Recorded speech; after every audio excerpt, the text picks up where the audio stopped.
डब्बा गुल। B town की दुनिया से एंटरटेनमेंट का फुल डोज। देखिए रोजाना मूवी मिर्च मसाला दोपहर 2:30 बजे सिर्फ चैनल 1 पर।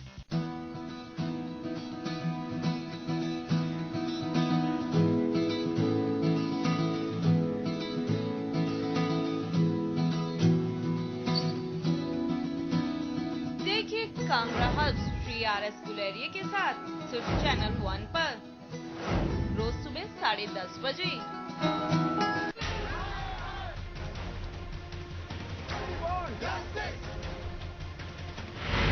जब देश में हो बदलाव की बयार, जब कटघरे में हो सरकार, जब लोकतंत्र पर हो संकट और जनता मांगे अधिकार, तो करनी होगी देश की बात। देखिए रविवार शाम 7 बजे और रात 10:30 बजे सिर्फ चैनल 1 पर।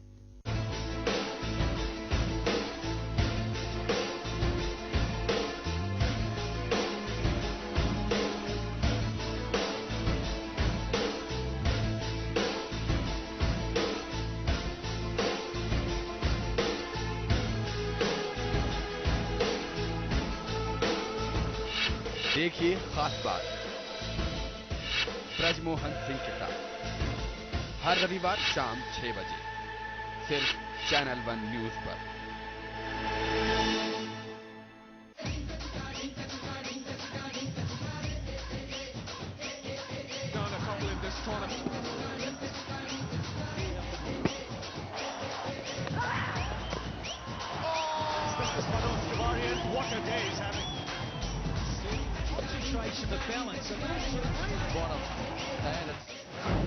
क्रिकेट ढिंका चिका 15 अप्रैल से 2 जून तक रोजाना शाम 7:30 बजे सिर्फ चैनल 1 पर।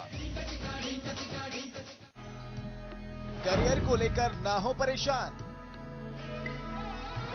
यहां मिलेगा करियर की हर समस्या का समाधान। देखिए करियर गुरु विशाल मलिक के साथ वॉच आफ्टर स्कूल सुबह 6:30 और 7:30 बजे सिर्फ चैनल 1 पर। सियासत के गलियारों से निकला मुद्दा हो,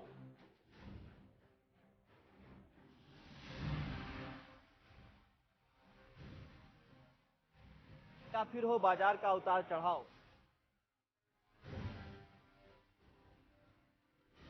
कानून व्यवस्था का सवाल हो, या फिर हो आम आदमी की आवाज, सरकार का रिपोर्ट कार्ड हो, या फिर हो विपक्षी पार्टियों के आरोप,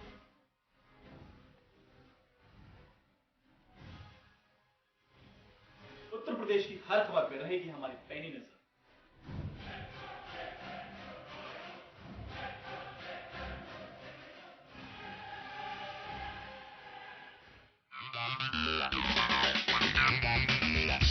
सितारों की गपशप, ग्लैमर का तड़का, बॉक्स ऑफिस पर किसे मिली बम्पर ओपनिंग, तो किसका हुआ डब्बा गुल। बी टाउन की दुनिया से एंटरटेनमेंट का फुल डोज। देखिए रोजाना मूवी मिर्च मसाला दोपहर 2:30 बजे सिर्फ चैनल 1 पर।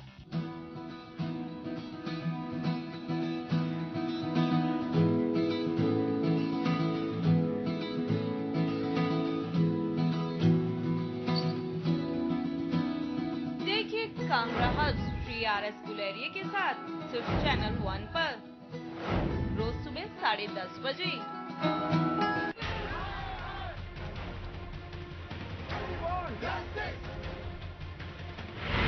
जब देश में हो बदलाव की बयार, जब कटघरे में हो सरकार, जब लोकतंत्र पर हो संकट और जनता मांगे अधिकार, तो करनी होगी देश की बात। देखिए रविवार शाम 7 बजे और रात 10:30 बजे सिर्फ चैनल 1 पर।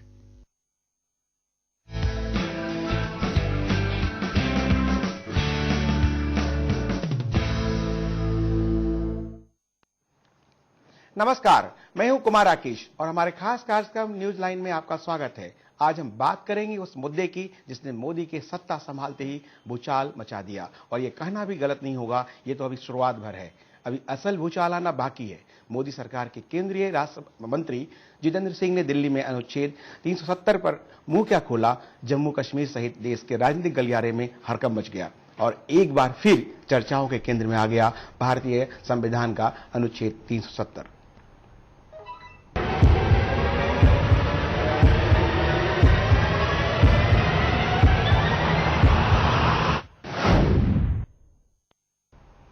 बात निकली है तो कितनी दूर तक जाएगी, इसका असर क्या होगा, ये तो आने वाले समय में ही पता चलेगा। लेकिन एक बात साफ है कि अनुच्छेद 370 पर आगे भी घमासान मचना तय है। जितेंद्र सिंह के बयान के बाद राजनीतिक गलियारे में जो अलग अलग बयान आए हैं, उसे देखकर तो ऐसा ही लगता है कि चलिए जानिए कैसे पिछले 2-3 दिन के भीतर इस मुद्दे ने भूचाल मचा दिया और एक बहुत ही गंभीर सवाल भी खड़ा कर दिया। क्या वास्तव में अनुच्छेद 370 पर देश में बहस की जरूरत है? फिर छिड़ी बहस 370 की। गरमाया कश्मीर मुद्दा। उमर की पैतृक संपत्ति है कश्मीर। कश्मीर यानी भारत की आन बान और शान, ऐसी शान जिसे पड़ोसी देश पाकिस्तान हथियाने को बेताब है। इसी वजह से वक्त बेवक्त सियासत गर्म हो जाती है। चुनाव के बाद सरकार जब देश में भगवा यानी बीजेपी की सरकार आती है, तब कश्मीर और धारा 370 का मुद्दा खड़ा होना लाजिमी हो जाता है। इस बार भी भगवा सरकार बनते ही धारा 370 पर मंथन फिर से शुरू हो गया है। मोदी सरकार नए नवेले मंत्री जितेंद्र सिंह एक बार फिर से सुलगती आग को हवा देने का काम कर रहे हैं। एक मनोवैज्ञानिक हवा सा बन गया है, साइकोलॉजिकल बैरियर को हो 370 हट जाएगा तो ये हो जाएगा।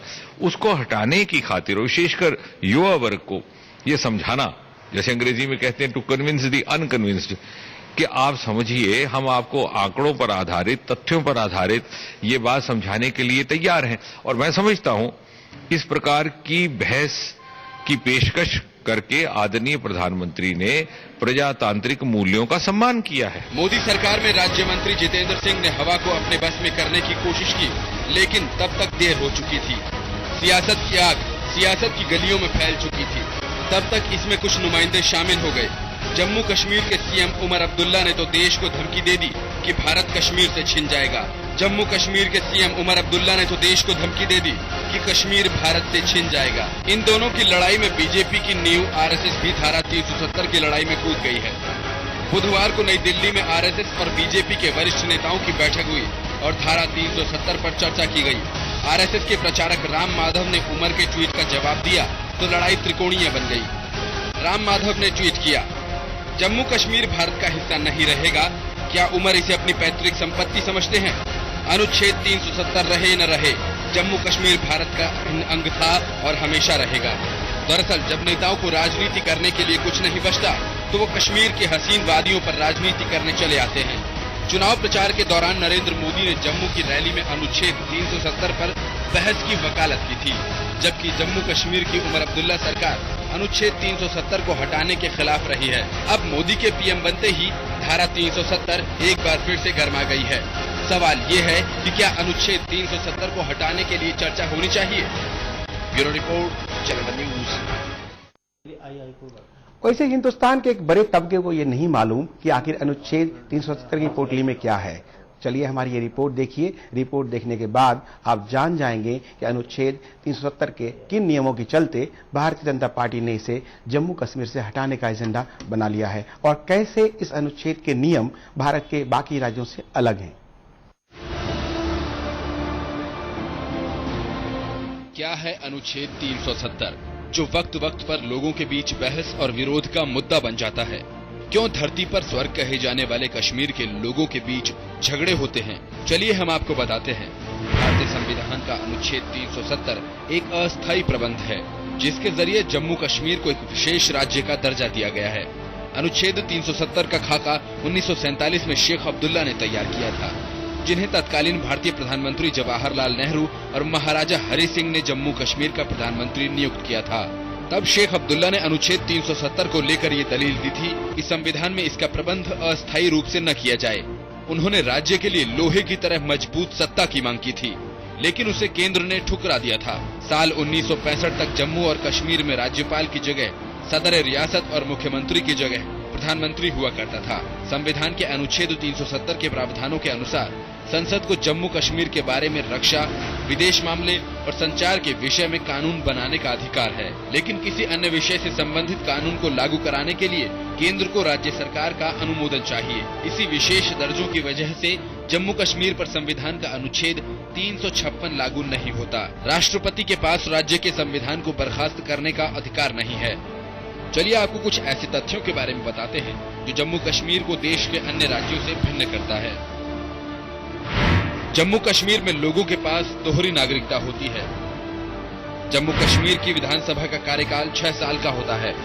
भारत के उच्चतम न्यायालय के आदेश जम्मू कश्मीर में मान्य नहीं होते हैं। भारतीय संसद जम्मू कश्मीर के लिए सीमित क्षेत्र में कानून बना सकती है। अगर जम्मू कश्मीर की कोई महिला भारत के किसी अन्य राज्य के व्यक्ति से शादी करती है तो उसकी नागरिकता खत्म हो जाएगी। अगर पाकिस्तान के किसी व्यक्ति से विवाह कर लेती है तो उस व्यक्ति को जम्मू कश्मीर की नागरिकता भी मिल जाएगी। धारा 370 की वजह से कश्मीर में आरटीआई और कैग नहीं है। कश्मीर की महिलाओं पर शरीयत का कानून लगता है। कश्मीर में पंचायती राज का अधिकार नहीं है। कश्मीर में अल्पसंख्यकों को आरक्षण नहीं मिलता। धारा 370 की वजह से कश्मीर से बाहर का कोई व्यक्ति वहां जमीन नहीं खरीद सकता। बाकी राज्यों से अधिकार और कानून अलग होने की वजह से ही कश्मीर का मुद्दा हमेशा से गर्माता रहा है।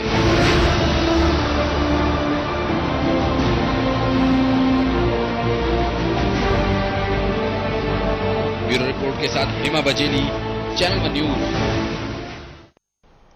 आपने देखा कि जो आर्टिकल 370 है, अनुच्छेद 370 में क्या क्या है, उसके प्रावधान क्या है, उसको लेकर के भाजपा या अन्य दल बावेला क्यों मचाते रहे। आज हम इस विषय पे विस्तार पूर्वक चर्चा करेंगे। हमारे साथ मौजूद हैं अनुज गुप्ता जी, वरिष्ठ पत्रकार, और अवधेश कुमार जी, राजनीतिक विश्लेषक, वरिष्ठ पत्रकार, इनका गहन अध्ययन है। हमारे वरिष्ठ सहयोगी यूसुफ अंसारी जी और अमित मिश्रा जी कांग्रेस से, और अभी बस पहुंचने वाले हैं एमजे खान भाजपा से। हम शुरुआत करते हैं अवधेश जी से। ये जो आर्टिकल अनुच्छेद 370 की बात की जा रही है अवधेश जी, इसमें जो लगता है कि क्या ऐसा क्या हो जाएगा यदि इसे हटा दिया जाएगा, जो जितेंद्र सिंह का बयान आया है, इस तरह जो हंगामा है। देखिए, ये तो अपने देश का एक चरित्र हो गया है कि कुछ ऐसे इशू है जिनको आप छू देंगे तो लगता है कि कोई विस्फोट हो जाएगा। दुनिया में ऐसा कोई देश नहीं होगा जो अपने संविधान के किसी भी प्रस्ताव पर बहस से भागेगा। अभी इसके हटाने न हटाने पर हम बाद में चर्चा करेंगे, लेकिन अगर यह बात उठी है कि भाई 1947 में देश आजाद हुआ, 1950 में संविधान लागू हुआ, 1952 से 370 जो है कंप्लीट रूप से लागू है, तो इतने वर्षों बाद अगर यह बात उठ रही है कि वहां के लोगों को इससे क्या लाभ है, क्या हानि है, लोग उसको स्वीकार करते हैं नहीं करते हैं, वो जम्मू कश्मीर के अंदर भी और उसके बाहर देश में अगर बहस हो तो इसमें आपत्ति का कोई कारण नहीं होना चाहिए। लेकिन आपत्ति होती क्यों है? इसीलिए होती है, हालांकि आपने बहुत चीजें अपने पैकेज में लगभग वो चीजें सब दिखा दी हैं। आपत्ति इसलिए होती है कि 370 को लेकर के बहुत सारी गलतफहमियां देश में पैदा की गई है। जैसे गलतफहमी एक कि अगर 370 हटेगा तो भारत के सेकुलरिज्म पर हमला हो जाएगा। अनुच्छेद 370 का सेकुलरवाद से कोई लेना देना नहीं है, यह केवल जम्मू कश्मीर के लिए विशेष धारा है जो उसको विशेष अधिकार देता है, जिसकी आपने चर्चा की। दूसरा, इसको ऐसा बना दिया गया है कि 370 जो है इस देश के मुसलमानों से जुड़ा हुआ मुद्दा है। देश के मुसलमानों से जुड़ा हुआ किसी भी स्तर पर यह मुद्दा नहीं है, क्योंकि मुसलमान जम्मू कश्मीर के अलावा पूरे भारत में रहते हैं। तो 370 केवल जम्मू कश्मीर के संदर्भ में है। ऐसे अनेक प्रकार की जो है गलत धारणाएं देश में बिठा दी गई है। इसीलिए यह आवश्यक है इस समय कि इसकी पृष्ठभूमि, संविधान सभा में लेकर इसकी बहस, इसमें हुए बदलाव और जम्मू कश्मीर के अंदर जो इसको लेकर मन स्थिति है, उस पर बड़ी ईमानदारी से व्यापक और गहन विचार विमर्श हो। मेरा यह मानना है कि इसमें कहीं कोई क्षति नहीं है। और अगर यह लगता है कि इससे जम्मू कश्मीर के आम लोगों को कोई हानि, कोई लाभ नहीं मिल रहा है,